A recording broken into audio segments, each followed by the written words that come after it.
Hey everyone, welcome to the Pat Mayo Experience. Before we get into the show, the moment we finish recording, Kevin Na withdrew from the RBC Heritage. I had him as one of my bets. That money will be refunded, but I suggest do not bet on Kevin Na, who is no longer playing in this tournament. All right, remember to smash the like button, leave a 5-star review on the audio version, and let's get into it. The Pat Mayo Experience. Pat Mayo Experience. Pat Mayo Experience. Pat Mayo Experience. Experience. Welcome to the Pat Mayo Experience 2020 RBC Heritage Picks preview. One and done, maybe recapping a little bit of the first week back from the COVID break on the PGA Tour. Geoff Fienberg in studio with me. It was a fun week. Oh, it was magic. It was good. It was magic. I might have been felt most weeks in the grind, a gut punch, but like smiling ear to ear, even his lip outs, like unexplainable. It's almost like for me, Pat, personally, I could only compare it to, there was a 90-minute period. I felt like I was watching a Charger playoff game, but when it was over, I could just put it to bed. Win or lose. I don't like carry it with me. Lose was the answer for all of us, as it turned out when Daniel Berger ends up taking it in a playoff. Fair. But fantastic. What a way back. Even got out on the weekend, like saw my buddies for the first time in forever a little bit on the golf course. Like I'm just glowing. I'm glowing. Right before we get into the full recap, I do want to let you know, Geoff Fienberg, the PME Open, the link, 4,000 seats this week. 3 max entry, no rake. The link to join the Pat Mayo Experience Open in the description of this podcast. Also, while you're at it, give the show a smash of the like and tell me who you think your winner is going to be in the comment section. And of course, subscribe to the Pat Mayo Experience audio podcast. One day, Geoff, you will leave a 5-star review up there. I guarantee you will. I have thought about it, but wouldn't that be, well... No, they all count. If anyone out there is thinking about it, it takes 20 fucking seconds. Review the goddamn show. How about that? I probably did in the very early days. I'll go check. But now it'd be like me, like don't enter when you're giving away free money. I never said I was giving away free money. Oh. I'm just saying. Are you giving away free money? I never said anything about giving away free money. No, I'm just asking people to go review the show. You're right, but I would never enter those contests. I feel like it's like I also if tweet. You came up out of the draw, I wouldn't give you the win. I'd just draw another name. That easy. Okay, I will 5-star review this week. Thank you. Say something you like about the show. Also, fantasynational.com, the place where you want to go for all the tools, for all the stats. Members had a really nice week on the DraftKings side of things. Saw a few Daniel Berger tickets flying out there too. You and I, not any of them with the Daniel Berger tickets, but if you use... Well, there's two things. If you use fantasynational.com/Mayo, you can get 20% off. If you have upgraded your account from the free account, there is a spot, I believe, under My Accounts where you can put in promo code Mayo, and you may be eligible to get another 20% off. So I think that everyone should go investigate that. You might as well save some money, right? Why not? Always be saving money. fantasynational.com/Mayo. Let's talk about the tournament. I love Berger. He's your guy, man. Jewish Country Club guy. He is your guy. I've always been a big fan. I mean, for the big known player, people want the resurgence. 2017 All-Star Daniel Berger. I call President's Cups, Ryder Cups like de facto All-Stars.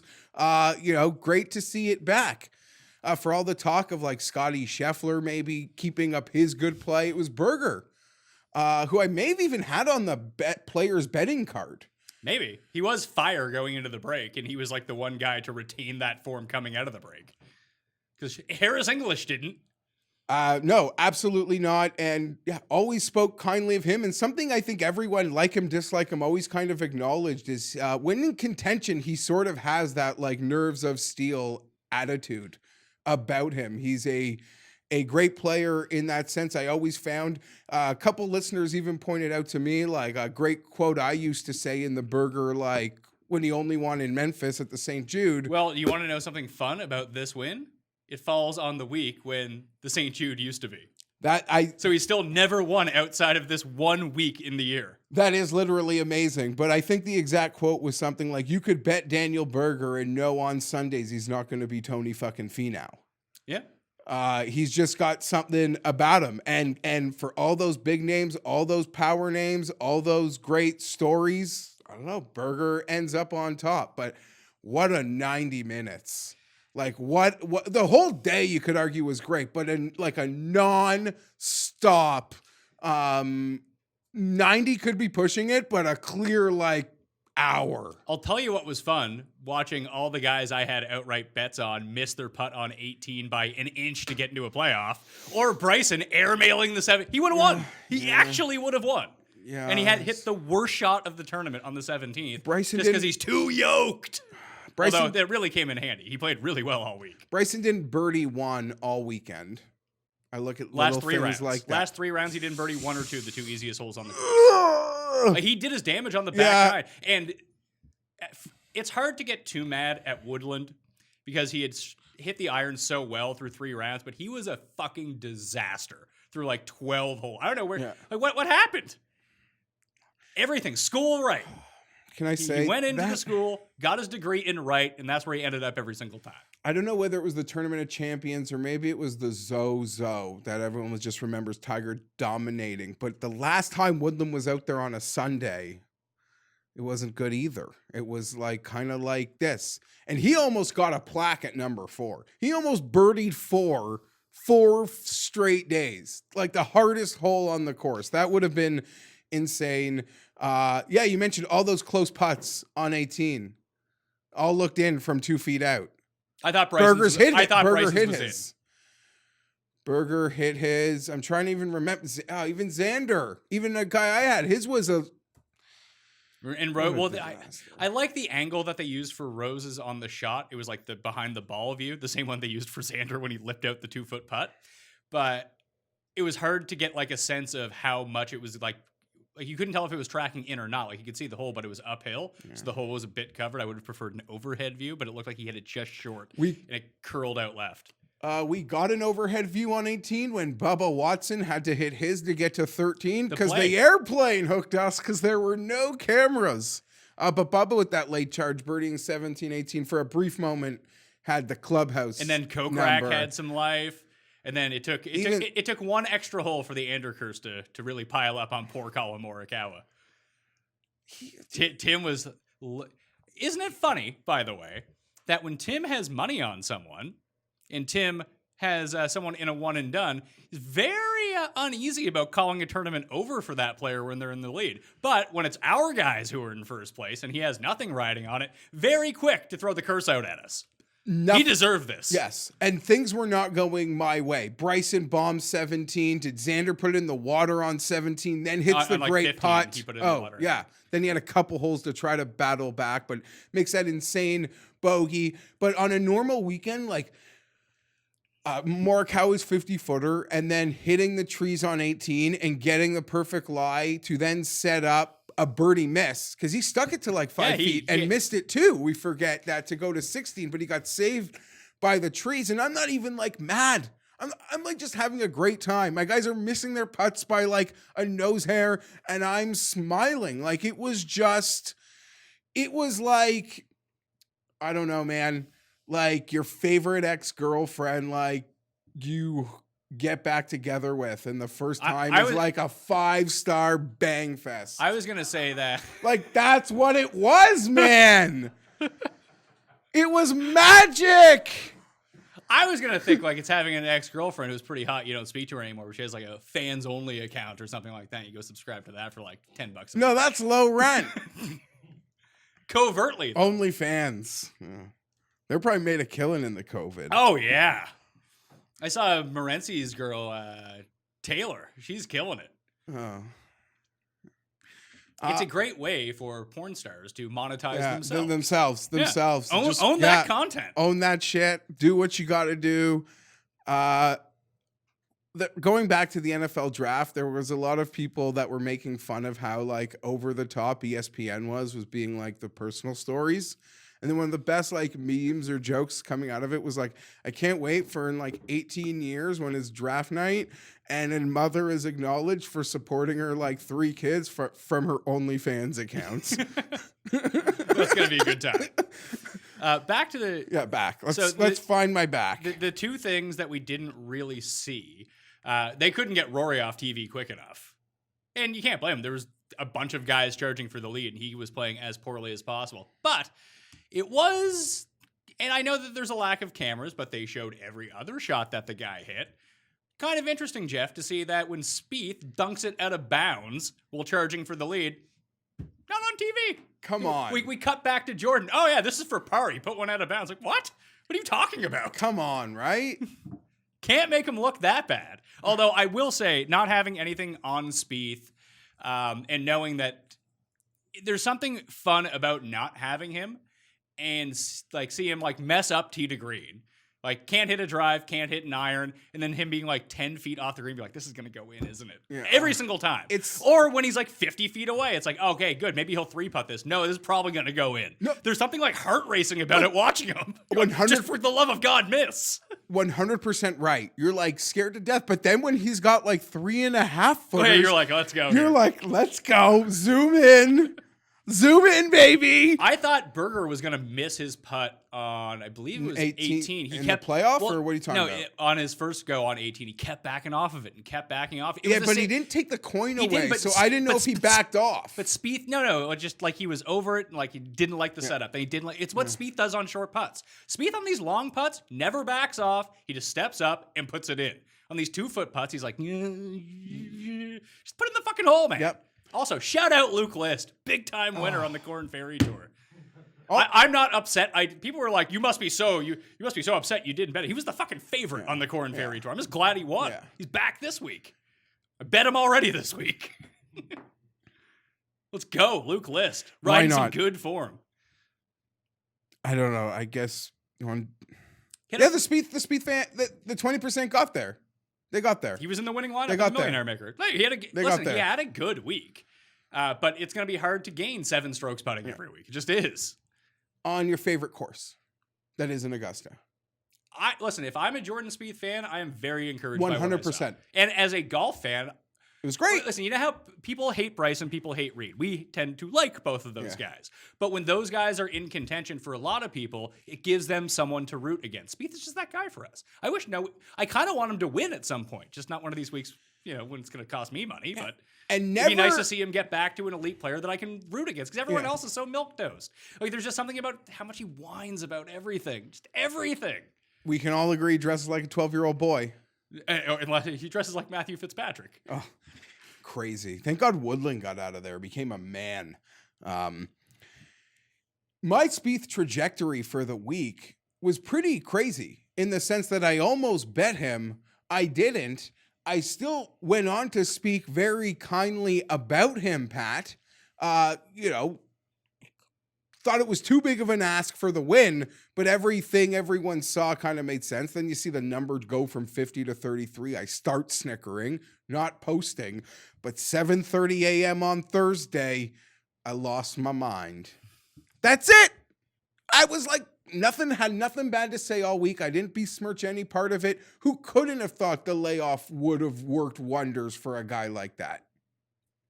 But then I saw that number and I just had to be the face of the brand that is this anti-Spieth and giggling at you ratepayers at over 20%. And then he shoves it right in your face. Then he's got me he's root. It almost got to the point, Pat, where on Saturday, I'm cheering for Rory. Even though I have no money on Rory or Justin Thomas, I'm cheering for them because I need them part of the Sunday picture. Even though I have money on Bryson and Xander and Woodland, they would just diminish Spieth's chances. That's where it got, because I don't want to eat I'll own it. When it's time to eat, I'll own it. But I've never been dumb enough to say he's not going to win again. We see the 50th best player win in the world yesterday. All the time. I'm not that crazy. A good first step. Let's see where it goes from here. But him, like a lot of other players, found where Jordan and I'd say how many other guys feel they had 15 under. Over their 4 days. They can find it in a snap of a finger where those strokes lost. Well, where they found Rose it. went through an 18-hole stretch, the back 9 in round 3 into the front 9 in round 4, where he just didn't do anything. I think he parred every hole. But I would say, even when Rose, everyone was like raving about Rose, it was his putter more so than the irons that impressed me the most about Rose this week, in terms of how like he was able to score so well. Yeah, I mean, he putted really well. He gained off the tee, hit all the fairways. He wasn't like a leader off the tee or a leader in approach, but he was positive in both areas. He was positive in all 4 strokes gained metrics. Just he had a really nice week on the greens. It went a bit cold, but like people pointed that to Bryson too. It's like if Bryson could only make a putt, it's not like the guy lost strokes putting. Like, let's be real here. He just didn't hit. People, when you have money on someone, it feels different. You see every missed 10-footer, 8-footer, but you're like, dude, the guy has had a birdie chance 15 holes today. That's what you're betting on. You want to bet on Colin Morikawa coming forward? You're going to pay a price for it. But he's rarely betting for par, but putting for par. Agreed. It's just if he's. It's a day of birdie looks. The problem with Morikawa, and it didn't really surface itself. It did, I think, on hole 5 yesterday, but it's not as big of a detriment to him because he hits so many greens in regulation. Like you said, he's always putting for birdie. When he misses the green, he's a fucking disaster. I was shocked that he was able to get it up and down to try to save himself towards the end on the 18 the first time around. I was like, oh no. But it's very Cantlay-esque. It's always putting for birdie. But Cantlay is like better around the green. Cantlay also not in the field this week. Who does this guy think he is? Apparently he has a back issue. Acceptable. I'm just saying these sort of, I mean, it's every... Or maybe he doesn't want to get COVID. He's just like, screw it. I'm a millionaire. Okay, I'm scared of this. I don't feel like playing. That's also acceptable. Yeah, I thought we nailed it on the head last week. Everywhere except for the winner. Except for Webb. Sure, I went down with the old Webb. He was my one and done. But you hit the first round leader. Hit the first round, and I had Poston too, which really saved my ass. It appears your opinion or way to skew the showdown with the... That worked. I won big on showdown round 1. That's true. That little thing in the cards had hot tickets. Both of us. Yeah, so whatever. I think we said on the show this time last week, listen, I want to hit a winner. Hitting a winner is always the best thing that can happen. But give me some bullets on Sunday. I want the sweat back. And I had the sweat for like all 8 hours minus like 45 minutes when I fell asleep on the couch. Yeah. Golf naps, underrated. That's my dad. I love it. If you're out there and you're not having golf naps during the round, like I've started watching at noon. It goes till a long day. Very efficient round of golf, by the way. I think that was the one thing I noticed. It turns out not having fans around. Who cared? Didn't notice. Not a change in the world. But it did speed up the rounds. I found. Like having to clear, gotta move out of the way. Even moving out of the way, walking between holes, like that had to have been the fastest final round I've seen in a long time. And it had Bryson in it, who is notoriously slow. It didn't even hit me. The playoffs started at like 5:58 Eastern. My spirit animals are those people that construct their own grandstand on their property. Legends. Now, they might do that every year. Like, I'm on the property anyway. Like, I'm going to build my own grandstand instead of, like, paying for a suite across the street. Sure. But, I mean, it just felt genius on the part of them. And I cannot... Being back with PGA Tour Radio, what a pleasure. What an absolute pleasure. It is, they really, I almost want to say 10 out of 10. Haskett, Paulson, Doug Bell, I gotta like give them the shout out, Pat, on every level. Jim Nantz likes storytelling. I mean, radio, like great. Like baseball is great for radio because there's like a storytelling aspect.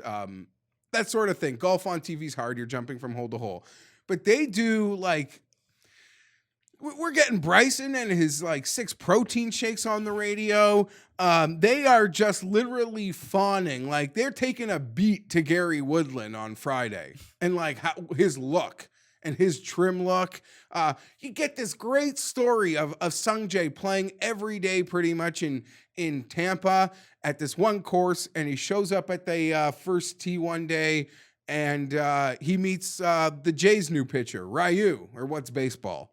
And now, like, him and Ryu are, like, great friends from this one round of practice. Nice. I don't know. Just radio is just, I don't know. It's just absolutely phenomenal. What you get what you want. I mean it. If your guy's, like, semi in contention, Radio is outstanding. The big thing I always like to do on Sundays is turn on, like, I just open up the PGA Tour app, stream the radio. Yeah. I just put in my, like, wireless earpiece and, like, go for a run or take my son for a walk or something. Then I'm not missing anything. And like you said, the coverage is excellent.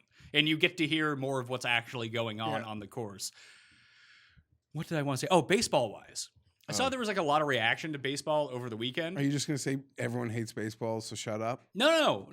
What I mean, yes. I disagree with I mean, you, yes. 'cause I love especially because the whole thing is now, like, baseball sucks. We all know that. As a former baseball writer of the year finalist, I can tell you this. But people are so turning on baseball now more than ever. It's like 94 all over again. That people are mad at the owners, they're mad at the players about not getting this thing figured out. And if all the other sports did the same thing, like if the NFL was talking about not coming back or the NBA, people are passionate about those in a way where they're just not for golf, which is awesome. And I was trying to think about why. Like if the PGA said, oh yeah, you know what, we were going to come back, but then we thought, nah, we're going to come back maybe next year, maybe in the swing season, whenever. Now they got out in front of this. People would have been mad, but it's not the same fervor of anger that people have towards baseball teams.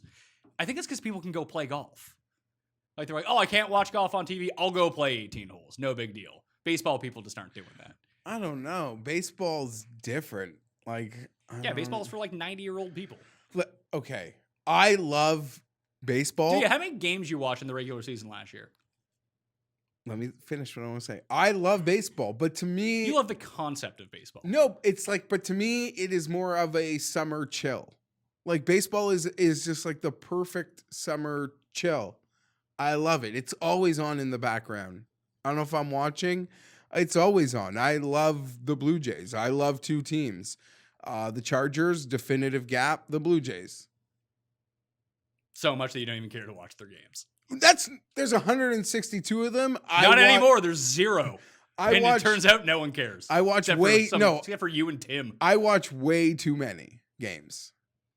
Going to that horrible ballpark, you couldn't pay me though. Also, on the weekend, says it's top 65 and ties make the cut. And there was an odd number of players who made the cut this weekend. So we ended up on both days, one guy going out and playing by himself as the first grouping out. It was Hadley on Saturday and Brian Stewart on Sunday. They went 12 under combined in those 2 rounds, Jeff. You think there's anything to that, or was it just you weren't even listening? No, I know exactly what you're saying. You were looking at your phone. No, I'm checking off my notes because I had a lot of them, and I just had to cross a lot of things off because we talked about them, and I don't want to get lost because I got a lot of things to say. And I know what you said. The first guy out, playing without the marker, all by himself, crushing it. I would say I don't know what to do with that because 99% of the time when that's happening under normal golf circumstances, that guy's playing without anyone anyway. Like, there's no fans really there at 7:30 when this guy's playing his round anyway. Do they usually play with a marker? Like, or without one? No, probably not. Because they're playing without one now. Yeah, normally they don't. It seems like only the majors or like Augusta. Yeah, I wasn't sure about that. It just seems strange that both of those guys went out and basically put up the round of the day. It was round of the day for Stewart. I think Hadley was 6 under, Reed was 7 under, something like that on Saturday. It just seems strange that maybe it was just happened to be those 2 guys. Maybe that there's nothing to read into that whatsoever. But I would be thinking if I was playing round 3 showdown on the weekend, take that guy. Take the guy playing by him. And it might not even happen if an even number of players actually make the cut. So something to watch out for. What else you got before we get into the heritage? Oh, probably too many things. A lot of it's heritage. If it's heritage related, you can make those pass. Anything non-heritage related you wanted to bring up? This would have been U.S. Open week. Okay. That's all. Father's Day coming up. Shout out to all the fathers out there. If you dipped your toe into the golf tub this weekend, you're in. You might have gotten addicted. Like, what a week. What a week. I hope, like anybody, we got hit up with some people, never really did it before.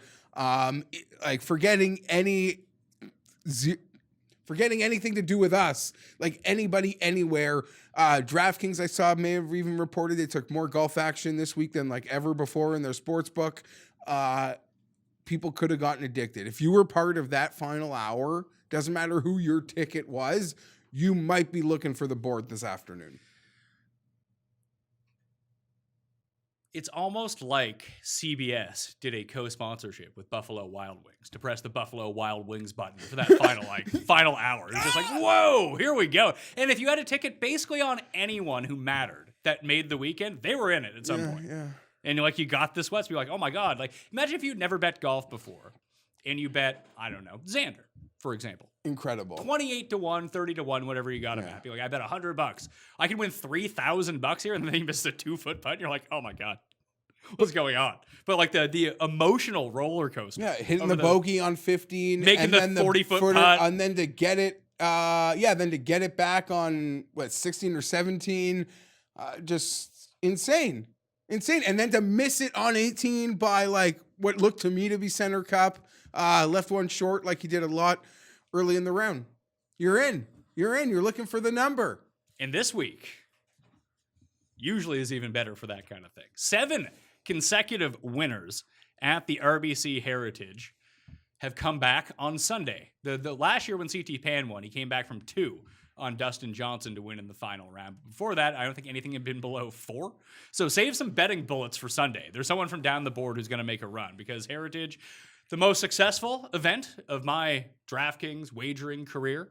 So it's always a fond spot in my heart. It's always usually the week after the Masters, so you don't see a field like we're seeing right now. Top 6 players in the world in this field. First time since 1986 that the top 3 players in the world have gone to Harbour Town. We're off bent grass. We're back on Bermuda grass, but it's another short course. This one just a pace under 7,100 yards, 7,099 yards, but add a par 5 to the card because it is a par 71. You can get, I even looked at the early weather report. There's going to be wind. There's going to be rain. There's been more gusty rounds over 17 miles per hour in wind than there has rounds below 10 miles per hour the past 2 years. Like this is going to be a fun one. This is a course that plays to almost any sort of skill set. We thought that last week, but as it turned out, a lot of the bombers could just cut the corners. Wasn't that big of a deal. And maybe we'll see guys attempt that again this week, but there's a lot of forced layups at Harbour Town. Just think about 18, where if you try to drive it too far on 18, you're in that like weird marsh in between. Bryson did it a few years ago. Yeah, there's like wood-paneled marshes, right? Yeah. Is that what time? Yeah, very familiar. I've died there before. So it's a short course. It's a Pete Dye course. You can hit up my column in the description of this video or podcast or up on dkplaybook.com. I have the list of all the Dye courses, the corollary courses in the full write-up. But I'm excited for this one. You want to get into it? Approach. It's not even just about like, you need to be an excellent approach player, but it's not even about hitting fairways. We talked a little bit about how Colonial is a historic course that is somewhat strategic. This one is entirely strategic. Like you're better off being in the right rough on a lot of holes than in the left fairway, just because you actually have a shot at the green from there. So it's constructed in a really weird way. Usually that leans Bryson. When we think about that, I'm really upset Tiger's not playing because I think Tiger would have done really well at the version of Tiger that we have right now is perfectly tailored for Harbour Town. I'm upset Tiger's not playing because I saw numbers today and I could imagine what it could be like if Tiger was here. Tiger Memorial, right? That's when we see him. And he tricked a lot of people. Apparently, some sites were offering bets would he play, and people were like pounding the yes. Well, his like yacht was on his way to Hilton Head Island. Yeah, that was Riggs. Barstool. I don't know, threw that out there. And then a lot of credible people, not to say I back Riggs and Barstool, they're credible. I fucking love Barstool. You would love Barstool, wouldn't you? Love it. That's your wheelhouse. No, I don't want it. Could go too long. I used to care. Like I was like, oh, Barstool's great. Like they cultivate like people going through tables and snorting blow at the Bills games. Into like, I just love what they're offering. I love it. And guess what? Should I shut up now? You're still talking? What the fuck are you doing? I don't know. We'll have more Harbour Town boards. Okay. Here, let me just throw the Harbour Town board up, and then you can start out of this. Key stats for the week. Strokes gained approach, like I mentioned. There's also 3 par 3s that are 175 to 200 yards. 2 of them play as the 5 most difficult on the course. So I just sectioned that out when I was parsing through Fantasy National. Just added that in. This one's worked out for me in the past. This model. It's been a very successful model for me, so I'm just going to stick with it and see how it does for me. So, like, this should be, even off the high of last week, a disciplined me would just tail the Mayo Harbour Town model. That I don't know, because there's a bit of, it's hard to really say. Like, Hideki rates out really well, but this is his first event back. As it turned out, for some people, it didn't make any sort of difference. But for someone like Webb was a disaster in round 1. He was fine in round 2. He was back to playing like Webb again. But he put himself into such a hole right away, couldn't get out of it. That some guys are going to be rusty, some guys aren't going to be rusty. That I think I'd probably just go with the guys who played last week, to be perfectly honest with you. I'm curious. I'm talking to Raza tomorrow on the DraftKings show, how to approach someone like it's Hideki, Hatton, and Snedeker are the 3 guys who are like good, who are rejoining the field. I have a full list of them in my column, like Henley and those sorts of guys are all coming back after the first week. So this Webb thing. Yeah. Monday through Wednesday, a lot of like snickering at me. Like people couldn't comprehend that we had talked. I had talked myself full circle into everything was sort of a joke on this like whole like kids and nanny thing. People got really like upset at that take. Well, it's pretty ludicrous. Whatever. It was a joke. So people that took it seriously to begin with turned out were right. one thing. That being said, Friday night, I got hit up with a consortium of tweets thanking them for it. So no one else, I say it was just a non-kids leaderboard then? I mean, no, like as it pertained to Webb, but I didn't know anything. I was just using him as an example because he was the shortest priced player in the field who had kids like older than 5 years old who like needed like things. Anyway, it was all a joke. So no, people from before can chill and people from like after, I didn't need any props for it either. I certainly didn't anticipate the like second best iron player in the world not being able to hit an iron. Couldn't hit an iron, couldn't putt, couldn't drive the ball, couldn't chip in round 1. It all got sorted out in round 2 except for the putting. The putting was still a disaster. But the irons, 2.4 strokes gained on approach in round 2. So happy to see that. The last time I remember something like this in general was Phil, the week before he won at Pebble, was at Waste Management, and he was god-awful in round 1. In round 2, like he didn't make the cut, but when you looked at his round 2 stats versus his round 1 stats, his round 2 stats were immaculate. His round 1 stats were terrible. And it kind of masked the fact that he got that round out of the way. He played a lot better. He's fine. That's kind of how I feel about Webb going into this week. Top of the board. Rory playing this event. He's 11-1. JT, 14. Bryson, 14. That's Tim's pick, by the way. His one and done this week. Bryson DeChambeau. John Rahm, 18-1. Xander, 20. Morikawa, 25. Webb, Sungjae, Reed, 28-1.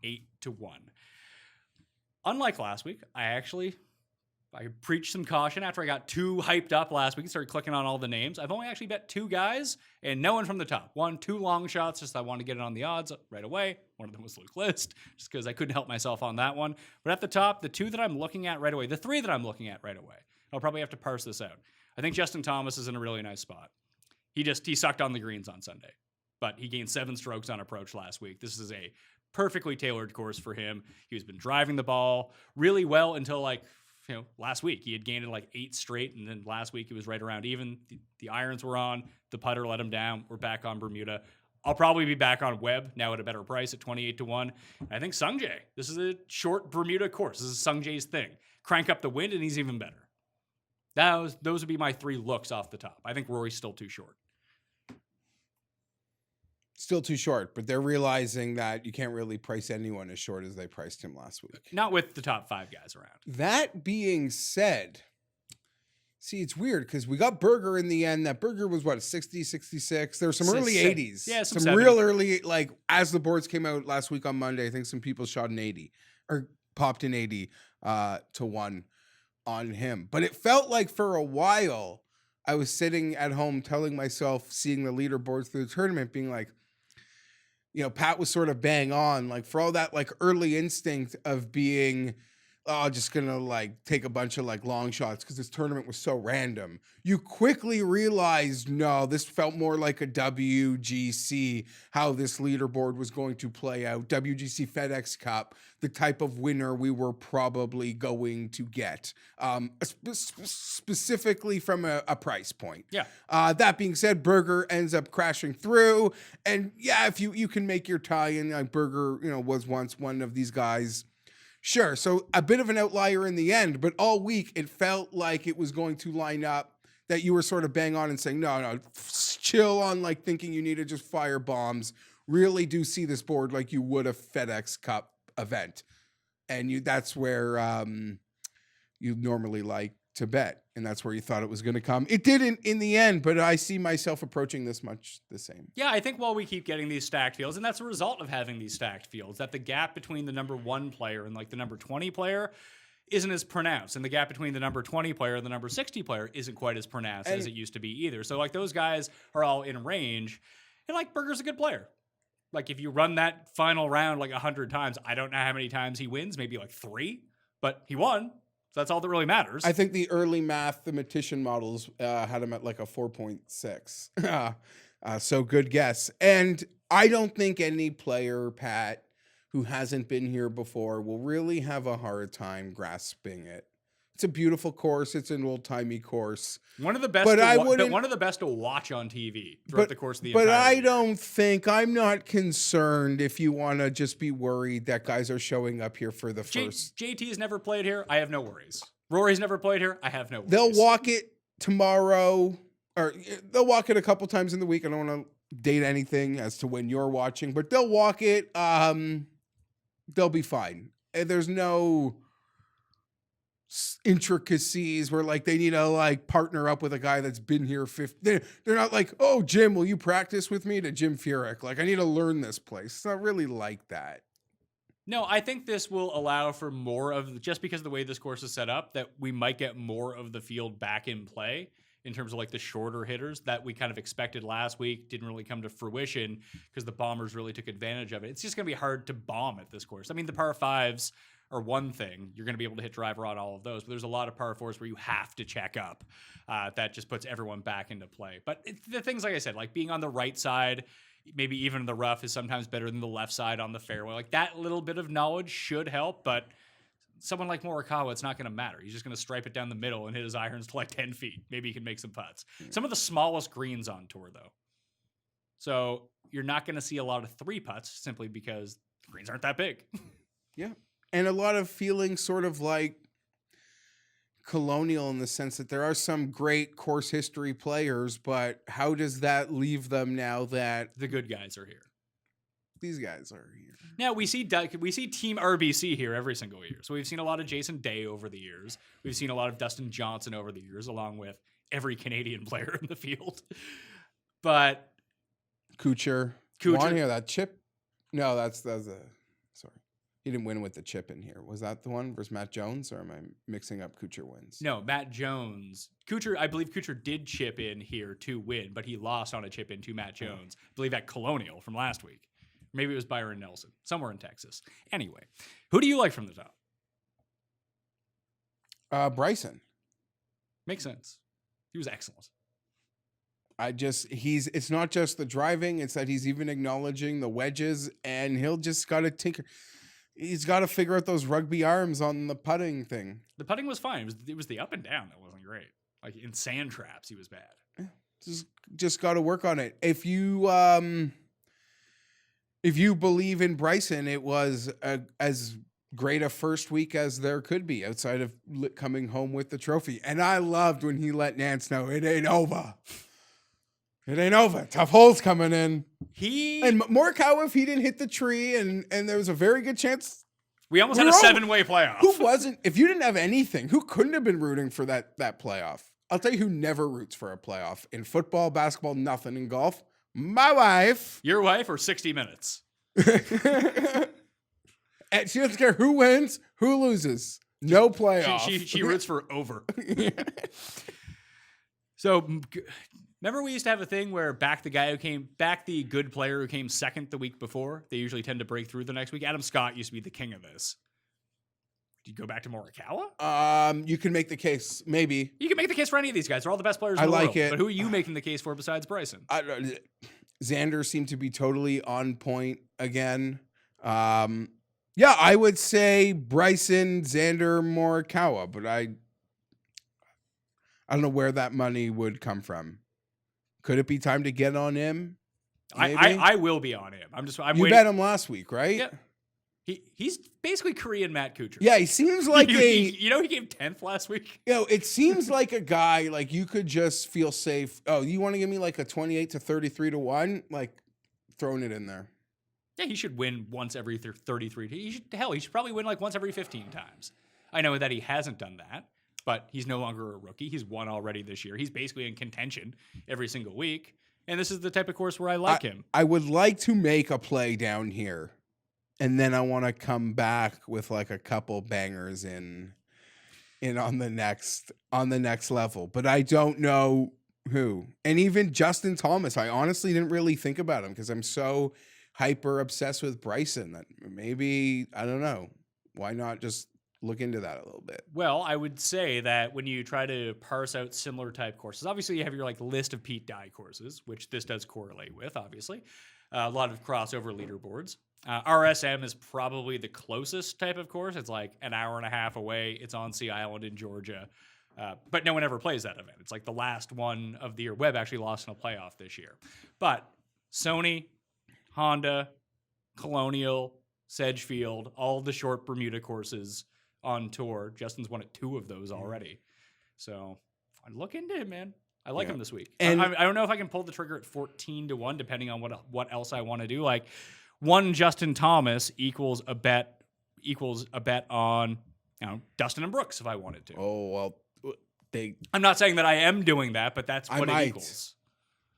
Yeah, absolutely. And even Xander, we talked about how close it was, but you mentioned sort of the Greenbrier comp that you thought it could work well for him last week. And Bubba, too. Bubba played really good. Oh, we're going to have our Bubba week next week? Back to Travelers? He could be there. He will be there. I was surprised to see Bubba play well. Me too. To be perfectly honest. Makes sense, though. Yeah, now that after the fact, it makes sense. And there were so many layers that had to come in here. Oh, Xander won? Well, guess what? Pat gave the Greenbrier comp. Guess what? He won his first event like the Tournament of Champions like a year and a half ago. Oh, guess what? Who like never plays and shows up like once every 2 months and win? Like Xander.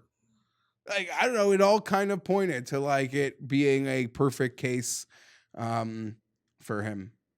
So next level of guys. But who do you make that case for the second place thing? Because you said the Morikawa form, but you could argue all those guys. Well, he didn't. Those guys didn't come in second place. They came in third place. Yes, but I mean, second to third in how it happened. No, I'm saying distinctly second place. Okay, well, I'm saying there is a plethora of players that are riding really good form. And like you said a couple times, even not to dismiss Hideki, didn't seem like any majority of guys didn't miss a beat. No, they didn't. Granted, there's a few that did, and I'm happy to see the numbers. So we'll get there. Hideki 30, Spieth 30, Rose 30. Dustin, Brooks, Berger, Woodland 35. Cooch 40. Fowler, Finau, Grace 50. Brooks and Dustin stick out to me. Dustin was the 54-hole leader at this course last year before shooting a 77 on Sunday. I don't know how poorly he did play last week, though. Like, did he play poorly or did he just score horribly? Let's find out. I believe he played poorly. Well, that's never fun.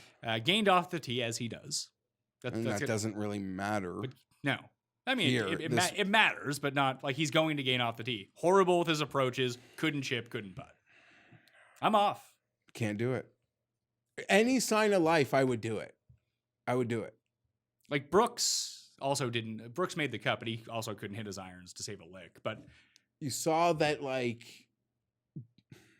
I was wrong to pivot from the card. I could have had the exact same card last week and had Jordan Spieth instead of Brooks Koepka on it, and I would have felt more surrounding the leaderboard and still lost. That being said, in that sense, I was wrong, but I saw enough from Brooks that if anyone wanted to get on again here or get on for the first time, I saw enough that could warrant that. I think I would like he played horribly and kind of put up decent, like a fair number. All putting. Putted the lights out. Hate that. What do you do with Grace? We talked on Sunday morning. Just like, hopefully he has a bad Sunday. Do we get on him? But it was really strange. He played really well through 3 rounds and it went away on Sunday. He's won here in the past. He nice. won the week after Willett. Yeah. I mean, that was just a magic carpet ride. Yeah. Oh, my God. That would have been. I don't love the 50 to 1 though. Like, because you have someone like Kuchar who always typically plays well at this course. Rose played really well last week.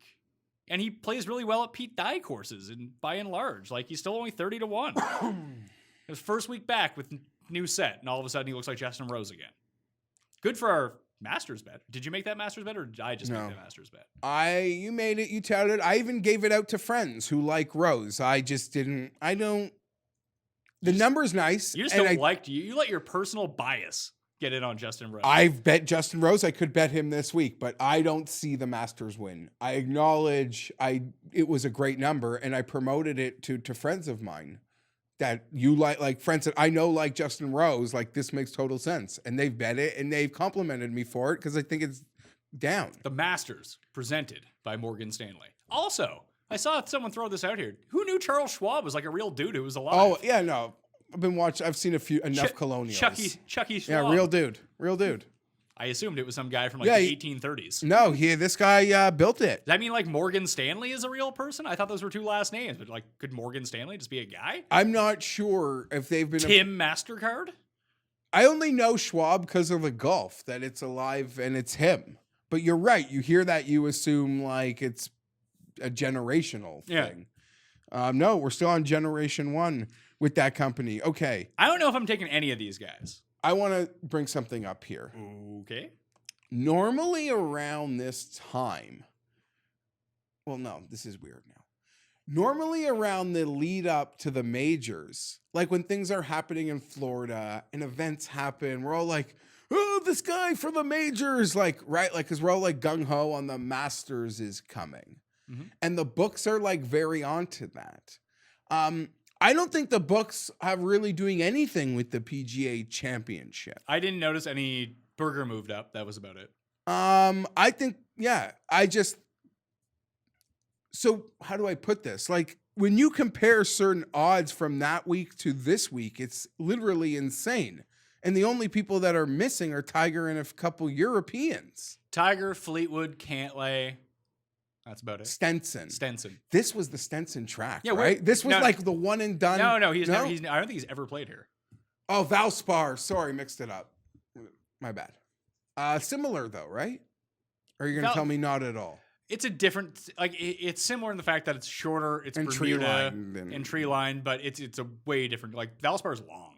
Like compared harder, a lot harder. Like it's a short course by and large when you look at it like on a scorecard, but when it actually plays, there's a lot of hidden length in it. There's not with this one. To bet Brooks, just saying, to win the PGA Championship, you're still looking at like an 11, 12, 14 to 1. But here he's sitting at a 35 per se. I like the Brysons out there at 28 for the PGA. We're happy with our Masters tickets, but that was supposed to be the first major. It's not anymore. Do you have any thoughts on these guys? Brooks, Koepka, I could go right back there. Matt Kuchar. Makes 40. A lot of sense. Might be the safest pick in this range. I don't know about that. He has not been as good this year. But he's getting up there.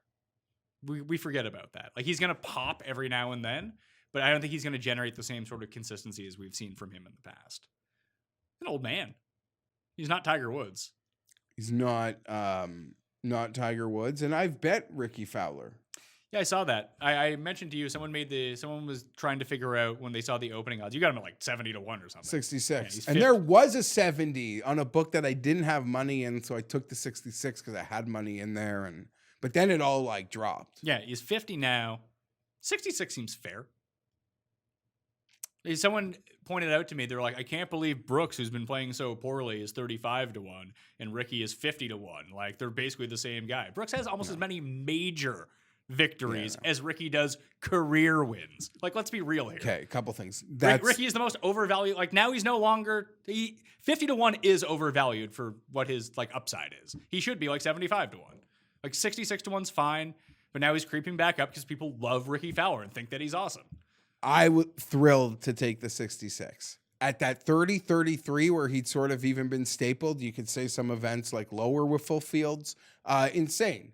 Like if he was 30 3 right now and you could bet him or Sung J M, you'd be crazy to bet Ricky Fowler over Sung J M. They're on 2 completely different planets, in my opinion. But at 66-1, I'm going to fire that. Not only does it allow me to bet Ricky Fowler, Pat, without dipping like nearly as much into my weekly equity for the field of bets that I'm going to make. So that felt good in a sense. He historically plays fantastic after horrible weeks. Does he, or do you just remember that? No, he does. Kenny's got the stats. Okay. Kenny Kim. I didn't look into it. I'm just wondering if... Now, I could put my own negative spin on it because I'm not just... I could see it from all circles. Do you know what I think really aids that stat? Even though his players win came... Is because he always ends up missing the cut at Farmers, then like winning Phoenix. There it is. There it is. The Marietta, California kid will always show up and play poorly at Torrey Pines, and his next start out is always Phoenix, where he plays great. But his win at the Honda was off a horrible week, and his players' win was off a bit of bad run. Sweet. So, Nothing like looking at stats from 35 years ago, winning the players. How long ago was that now? Half a decade more? oh, we've been doing 2014, I think. No way.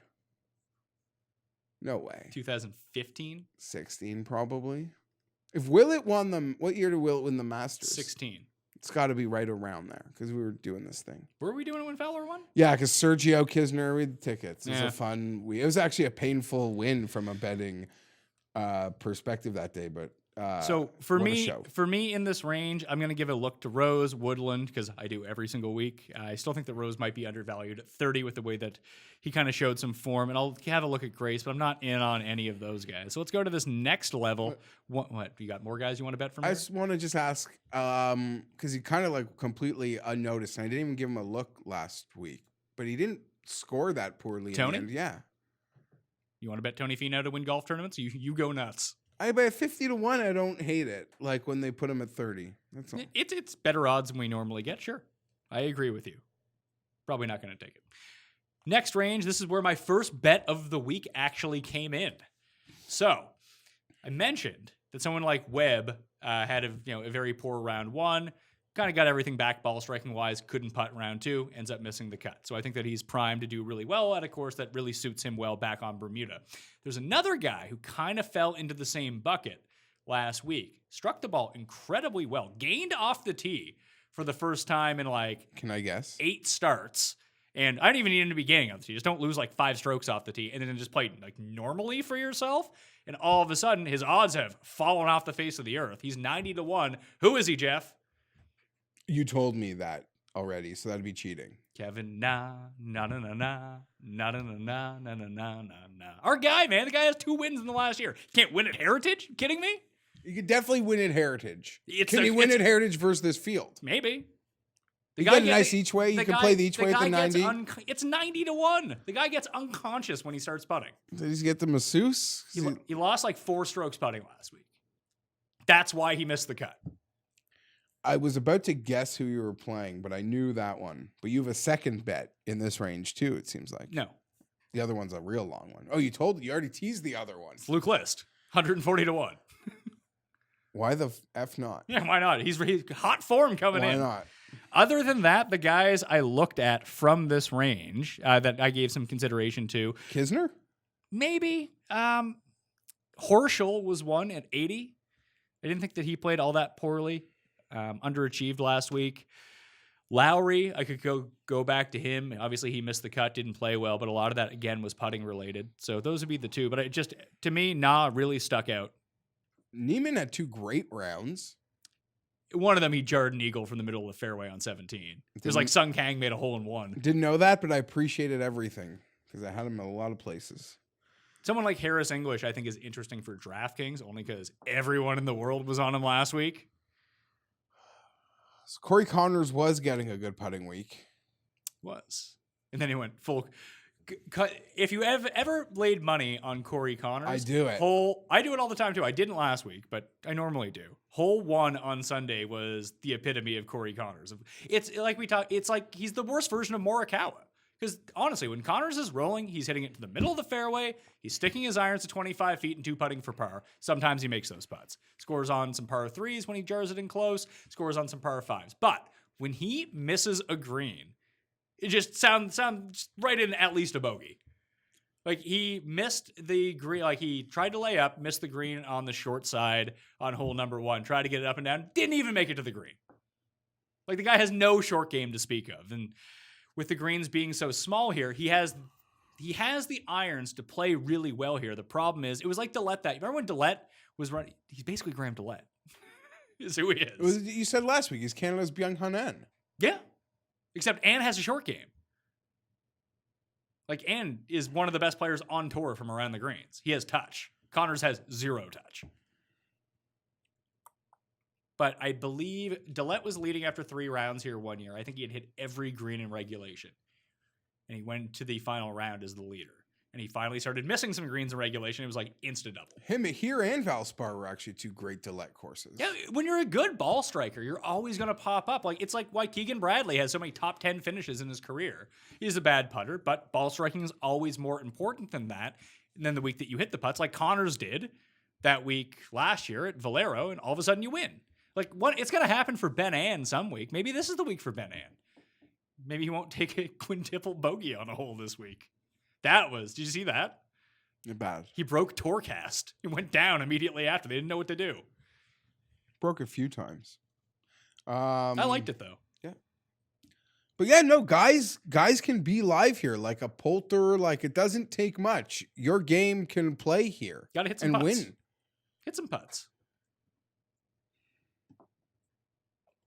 You like playing nothing and you're just going to save your weekend bullets? Like, that's the narrative? No, I mean, the big 3 guys I talked about, Thomas, Webb, and Im, I'll probably be on them when you take a 14, 28, and 28. Yeah, you got to skip. You disappear till 9. Yeah, no, that's how the card build works. Yeah, like if maybe I won't take Thomas, like I said, and take like Rose and Woodland or Rose and Grace, something like that. But if I take Thomas, then that entire middle range is kind of off for me. Then it's not as the next one. Do you have anyone in here? Not really, no. Okay. So I 100 to 1s then. Luke List, Siwoo Kim. Gotta play Siwoo here. What's the number? 225. That was the worst. It wasn't the worst, No, actually. It was very nice. He played so I don't even see his name. I mean, Wes Bryan is playing, by the way. First event since 2018 for Wesley Bryan, former champion of this event. I'm trying to find his name on the odds list. I can't even find it, which means he's at least 350 to 1. It's going to get at least a top 20 bet from me. We didn't talk about Luke Donald. Oh, yeah, the Luke Donald Classic. I forgot about that. Pass. Second, exact finish. Second place? When was the last time he actually came second place at this tournament? Probably 2 years ago. I mean, he was the guy who lost to Grace. I remember that. Probably 2 years ago, Pat. Because I don't know, it got a second wind. Like we were ready to put it to bed, and then he showed life here again, I want to say. Let's see. Yeah, this used to be his event, although he had never won it. Yeah, the last 3 years at Heritage, 33rd miscut, 49th. 2nd, 53rd, 2nd, 24th. Oh, no, I have it mixed up between Northern Trails. Another guy with 33rd miscut the last 2 years. 2nd, 15th, 2nd, 3rd, the 4 years before that. He also won the Valspar. I've completely made up a correlation during this show. I don't think that it's a made-up correlation. I just think that Valspar is harder. I think this course allows for even more shorter hitters to really get in on the mix. I mean, of course he won at Valspar. There was a point when Luke Donald was the #1 player in the world. He could win anywhere. He almost won the fucking Masters. He beat Els and Fowler, I want to say, in a playoff. Els missed like a 2-footer as only Ernie can, I think. I thought he won that in like a 6-man playoff. Might have been, but the names from it that I remember. Damn, there was something else. I got to find this guy now. Because I was talking to it's Roz's guy. He's $6,000 on DraftKings. I'm going to play him on DraftKings. Victor Perez, who? No, it was someone who struck the hell out of the ball last week and lost almost 8 strokes putting in 2 rounds. Something he's been known to do here. Yeah, 600 to 1. Guess who's getting my money at 600 to 1? Who? Bill Haas. Member of that big money lineup that I had at this tournament 2 years ago. Who is the player? I saw you comment to someone's tweet who just showed a bunch of stats for this week, and you're like, people are going to catch on to him. Oh, it's Bryson. Catch on. That was the joke. Oh. No one's going to notice that. Yeah, here it is. In 2 rounds last week, Bill Haas gained 1 stroke off the tee, 4.5 strokes on approach, lost 9 strokes putting. 9 in 2 rounds. Why would you bet Jason Kokrak? Okay, so 70 seems like a great Yeah, number because when he was in form, I've seen it as low as 35 in some spots.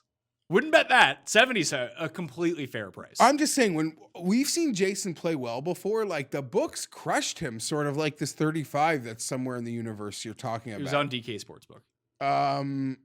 They've got some great numbers though.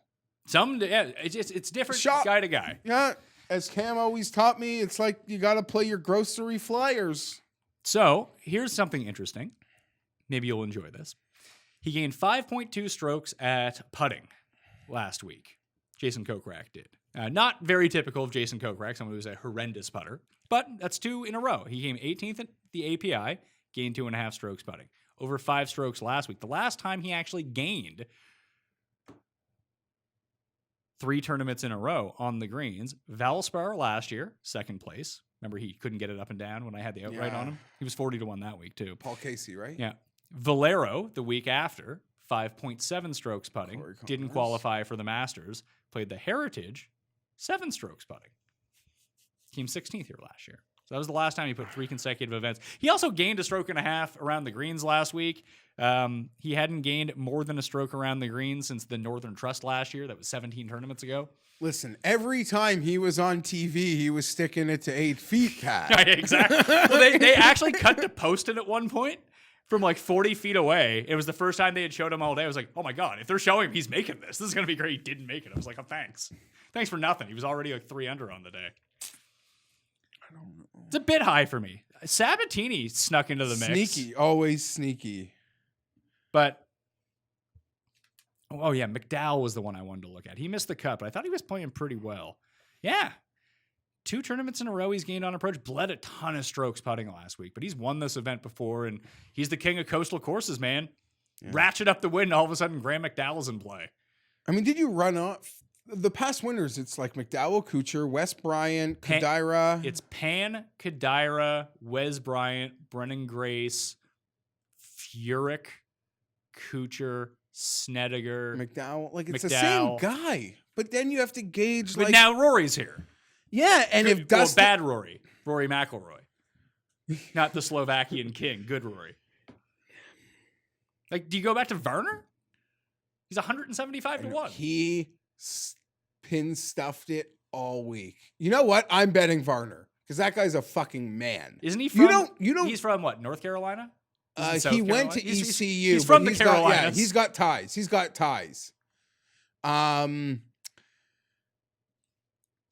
You don't make a triple on one and do what he did. I thought he was going to go full Keegan. Like, you're a man. He's not a boy. Guaranteed I'm betting Harold Varner. 175 to 1. Oh, how did his number get bigger?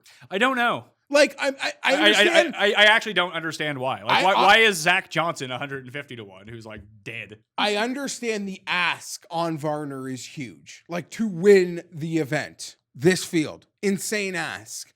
But how, after how he played last week, does he go from like 175 to 1 to remaining at 175 to 1? I don't even know what he was last week pre-tournament. I know you had the 125 to 1 first round. Cut in half to 62 and a half to 1. Do it again. You got to put him on this week's card at that I'm actually going to wait for the tee times to come, although it worked out last week. I'm going to wait for the tee times to come out. Oh, you didn't wait last time? No, I got real hyped last week. I made all my bets on Monday and then sat there like, oh, boy.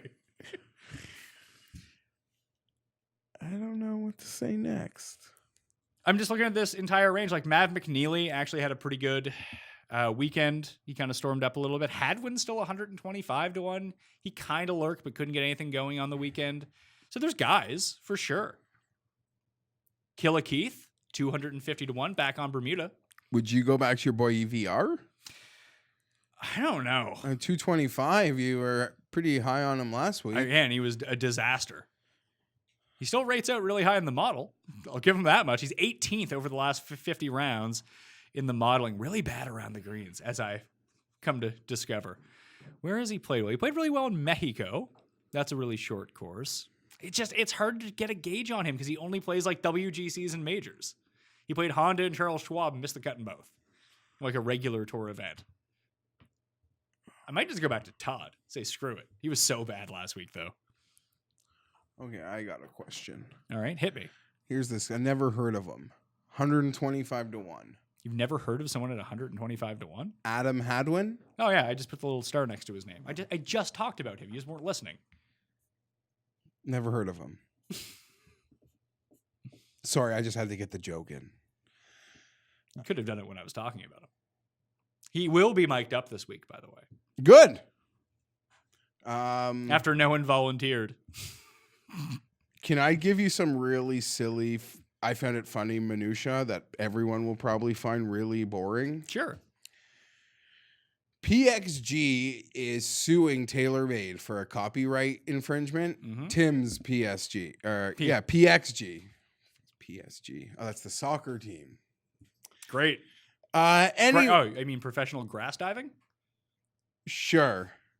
TaylorMade essentially accused them of, in like the legal write-up, saying there's absolutely no copyright infringement here. It's like an insane accusation. Obviously, I'm paraphrasing, but they went on to say that if we were trying to copy what you've created, it would have been an epic miscalculation on our part because you guys suck. That's great. I enjoyed that a lot. It's kind of won't be hard to find an article on it because it sort of made the rounds this morning. I don't know. So, two other guys from way deep. Griot. Is this the once every 13 tournaments, 20 tournaments where he can putt? Because the ball striking was there still for him last week. Couldn't putt. Kevin Streelman, 175 to 1. Another guy who struck it really well, couldn't putt last week. No? I don't know. No. Give me what could you deep dive me the Norin stats from last week? I would guess it's a lot of putting if I had to guess, but I think it took a turn on the weekend. Let's see. Yeah, he ended up losing across the board basically, but he played all 4 rounds. Okay. I'll go round by round and take a quick peek at that, see what he was doing, where everything went wrong. Was the result of one round. Final round was a disaster. Very bad. Very bad stuff. And lost almost 4 strokes putting in the final round as well. Gained on approach rounds 1 and 3. Gained tee to green rounds 1 and 3. Yeah, rounds 1 and 3 he played really well. Here's another question. Because you mentioned the greens are small. If you got a chip and putt, you're kind of screwed here anyway. And last week I remember you sort of really wanted no part of him.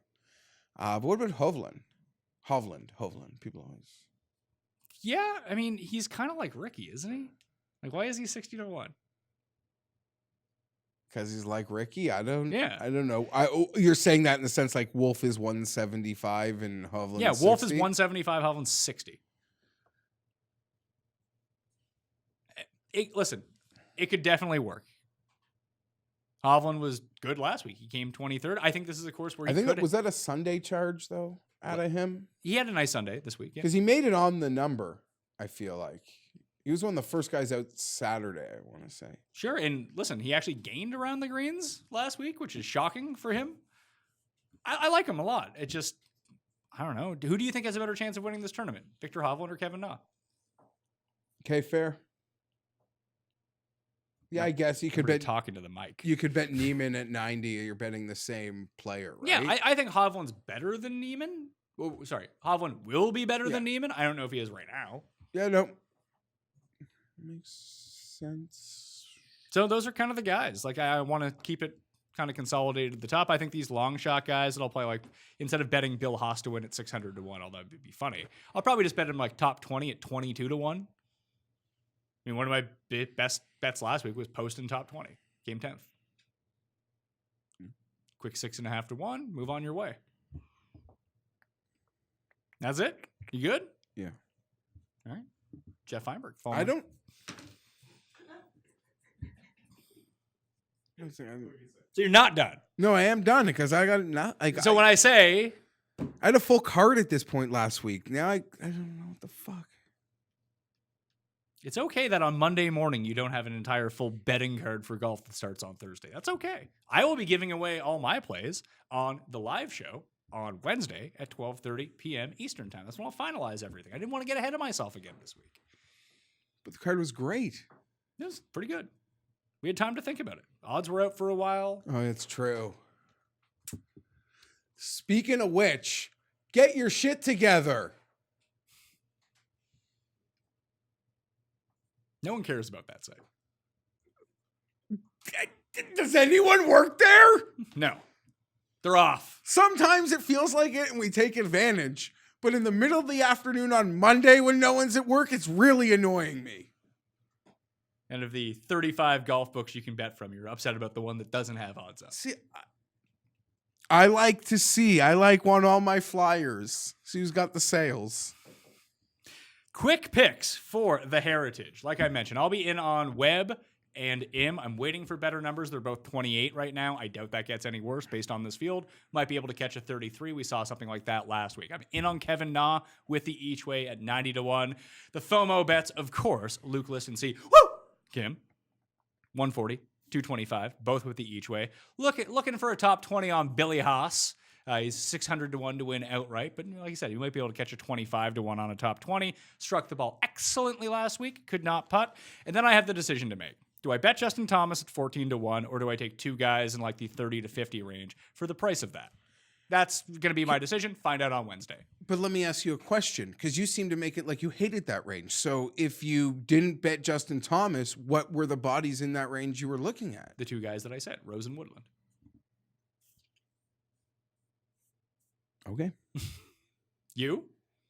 The bet I have is Ricky Fowler at 66 to 1.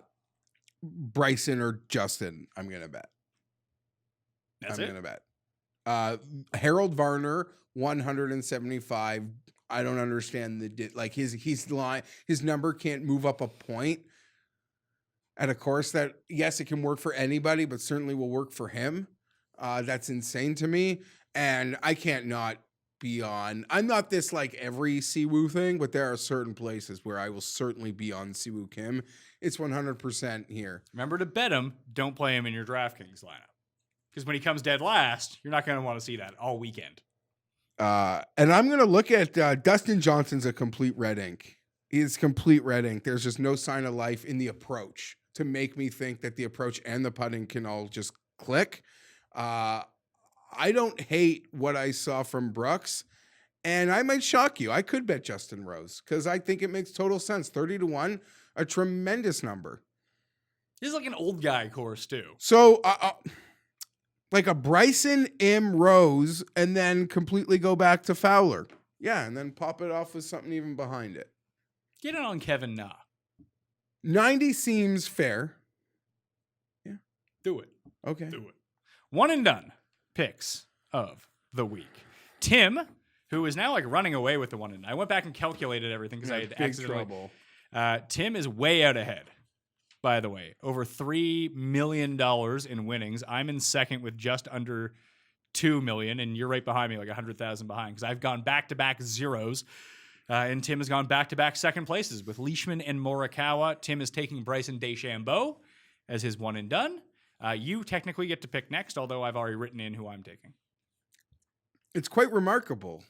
I used Berger 2 weeks ago. That's insane. 3 weeks ago. Way more than that. 3 events ago. Are you going to... Sung J M. I wrote one guy on the page for me. Are you fucking kidding me? And then I won't take it. Where's it? I wasn't looking Sung- at who so you Sung used. J- No. Sung J for you, thanks. No. Firstly, when you print me the sheet who's been used and my turns to go before you, I didn't look at who you've used because I don't care who you use. When I said I've already written in who I'm taking, you just decided not to listen to me? You gotta start listening. I didn't think it Open up mattered your there. ears. You're right. You're right. So you're taking Sungjae. No, I'm not. I'm letting you have him. And we'll both be happy when he wins. Justin Rose. Justin Rose. Now I'm going to bet him so you could put him on the card. Morgan Stanley, baby. Let's go. Mr. Stanley will be so happy if he gets interviewed afterwards. I really like what I saw. Me too. I thought he was fine. All right, that'll do it. Pat Mayo Experience. Playing the PME Open. Follow Jeff on Twitter at GFienberg17. Follow me at the PME.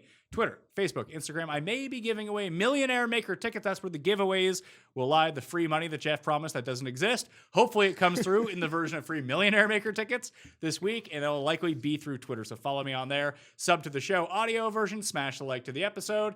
Get some FantasyNational.com in ya. Use promo code Mayo or FantasyNational.com/Mayo. Get yourself 20% off. I'm Pat Mayo. Thanks for watching. I'll see you next time. Mayo Experience! Experience!